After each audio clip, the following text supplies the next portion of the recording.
people from different cultures can exist together in one. And once they stop focusing on their differences in terms of tribe, they can actually, for the greater whole, create something that's really magnificent. Welcome to the YouNeek Show, where we talk about all things YouNeek Studios, African geekdom, and the business of creators.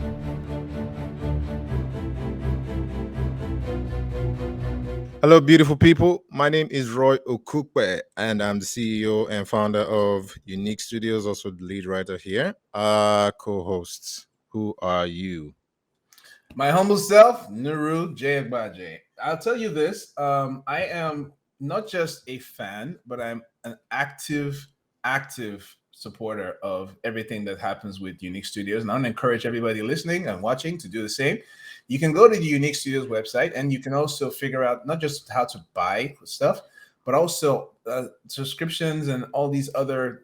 If you subscribe on the app, I think that's still going, isn't it? Yes. The app is still there. If you subscribe to the YouNeek Studios app, you have access to a lot of content, not just the actual content you can read on the regular with a very low subscription rate, but there's dozens of quality articles, historical little tidbits, things that will enrich your understanding of this world that's being explored and that's based on actual real African history. So Yep. Make sure you make some time to do that. I want to encourage everyone to join me in doing that. And that ties into our topic for today. Right? Yes, it does. We are in our segment that we talk about African history meets fantasy. And today we will be talking about the Kingdom of Azaz and the real West African kingdoms that exist in Malika's fantastical world, which I'm excited to talk about. Descendants of some of these real African, we are happy to get into this. I mean, I think I want to start with just a general overview. So for those that don't know, Malika Warrior Queen is an award-winning graphic novel series. Let me put that out there. I need to start saying that more. It's an award-winning graphic novel series that obviously features the titular character Malika, who struggles to keep the peace in her ever-expanding West African empire of Azaz. It takes place in pre-colonial West Africa. And one of the things that I really enjoyed about writing this book and continuing to write this series is that while Azaz itself is Azaz is essentially a fictional border line that I drew around the parts of Nigeria, Ghana, and West Africa. So the cutout that I made, and I'll put the map on the screen. The cutout that we made is essentially where the fiction ends, right? Everything inside and around is real, are real West African, states. And that's something that to me, I'm very proud of, because a lot of people don't know how preeminent we in Africa and West Africa, to be specific, were in terms of the majestic kingdoms, the cultures, the states, the kings, the queens, the warriors that existed there. So it was very, very, very, very rewarding for me to be able to surround the Azazian Empire with these different cultures. And obviously Malika again is inspired by Queen Amina of Zaza. So you get, character-wise, you get to see certain things from that real person, integrated into the fictional character of Malika. But I just thought it'd be fascinating to really dig deep into these different kingdoms and places in Azaz and around Azaz, and give people some more insight into what makes them tick.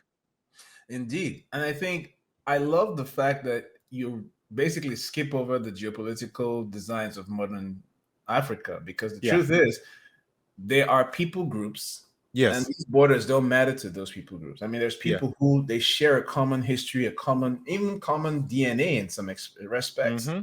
But when you dive into it, they don't speak the same standard language, but their ancestral language is the same. You can have people who's they one group speaks French, the other group speaks English, but they come together because they speak Yoruba, or they come together because they speak Hausa, or they speak some other language from this area. So this is going to be fun. It's going to be fun. Yeah. So I mean, I like that you touched on that. The way I think of Azaz, the empire of Azaz, is this sort of like amalgamation of different West African cultures. So Hausa, Yoruba, Igbo, a little bit of Cameroonian, as well. Mhm. And I see it as just this cosmopolitan place where you have different people from different walks of life interacting with each other, bringing their different strengths to form this very healthy, empire. Though fictional, becomes one of the biggest in at least in our West Africa, one of the biggest kingdoms, on the continent. And to me, I'll give an example. So the way the structure works is that Azaz is an empire made up of 5 provinces.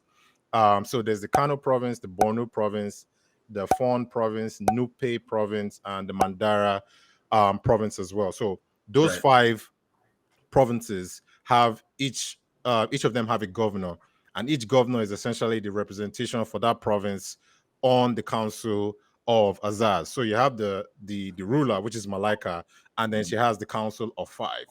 Right. And it doesn't necessarily mean she has autonomy to do what she wants. She always has to work with a council. And if you've read the books, you know that that's not always what Malika wants to I was do. about to say, like, doesn't mean she has to do what she wants. Right. Try stopping her though. But I thought, for me, I know we spoke about this in a previous episode about the politics of Azaz. I'm not going to get into that, because today I really want to dive into the geography of Azaz. But yeah, it's really, it's, to me, it was very fascinating to have these artificial borders that I created and Mhm. see how these people would gel together, as well. It's also a calling card for me to, in my own way, show that people from different cultures can exist together in one. And once they stop focusing on their differences in terms of tribe, they can actually, for the greater whole, create something that's really magnificent. Yeah, it is. I personally was amused by the fact that especially in current context where we've just Yes. seen the woman king Yeah, that's true. and Malika. The story of Malika takes place in a part of Africa that encompasses both Dahomey, with Yes. the fawn people Yeah. themselves, the Yeah. fictional Yeah. fawn people, Yeah. but based on the actual fawn people. So the Yeah. fawn province is Yeah. based on the Dahomey people, and then Exactly. you also brought the Oyo Empire themselves. Yeah. Yeah. So now they got Exactly. to get along because Yeah. Malika is going to kick Yeah. Yeah. off. No, that was cool. I mean, I'm not going to get into Woman King because I don't want to go into all this controversy that's been going on online. But I mean, I liked it. But yeah, it was, to me, like I said, I really wanted to show a unified, obviously not to make it so like, oh, everybody loves each other and the book is all about peace and everything. There is war in the book, but to an We're extent, really, Africans. We're really, hot-blooded people. really shine a light on showing a large majority of West Africans, working together. But I like that you mentioned, like, for instance, the Fawn promise is made up of the Fawn people, Dahomey. So to me, picking stuff like that, or then, like, the Kano province, which, Kano is a state in Nigeria now, in northern part of Nigeria. Same with Borno as Mhm. well. But these were both kingdoms, and states on their own, in Hausa land. In real West Africa. So getting to pick all these different things and bringing them together and bringing these cultures together into an amalgamation of a whole of Azaz was very fun to me. But then Azaz is bordered by the Shunga Empire. Mhm. For those that don't know, the Shunga Empire was a real West African empire that was really, really huge, in the 15th century. They actually are taking over Timbuktu. Mhm. Um, from the Malian Empire at some point, and their empire extended further west into like the extremities of West Africa. So in the books, in Malika, there was a war between Azaz and Shunga Empire, but right Yeah. now there's sort of like a cold war between the two of them. Where it's like, we're not fighting, but we don't like each other, but we're not fighting, but we may fight soon. So you get to see those intricate details as well in the story. So, like I said, if any of you is a history buff or just loves to learn about new cultures and interested in learning more about West Africa, aside from the story, you get a master class on what West Africa was in the 15th century, how it looked, how it felt, and how people operated when you read the books, Malika Volume 1 and Volume 2. It really is so cool. And if nothing else, it'll inspire you to do research, right? Because if Yeah. you're looking and reading Malika, I, Yeah. for one, knew that in reading Malika, because of the fact that there was such a lot of work done into creating these characters, making Mm-hmm. sure that you updated them for the story, tapped Yeah. into the elements that were needed, but Yeah. also did a good job of representing visually, even with the mapping and the work Exactly. in the maps and all that. It was Yeah. really cool. Yeah. And it made me, when I'm reading, I'd be reading and go, open up something. Big dash. Where are these people again? Yeah. Did they really Yeah. look this good? What did they, This new look Africans is are good. swag. Our swag has to be there. It's Always. historical. Always. So Always. you see Always. that, you think, okay, these people look badass in this comic. Let's see what they look like for real. And for real, they look pretty good. So great job, man. Great job with all of that. Personally, Yeah, I mean, I have to also give credit to obviously Chima Kalu, Raphael Kazim, and everybody that has worked on Malika, including Sukomi Akimboye, yeah, as well. Gordon Akpan did a lot of concept art. A friend of mine, I don't know if you know Paul Louis Julie, he did the map for Azaz as well too, and the logo for Malika.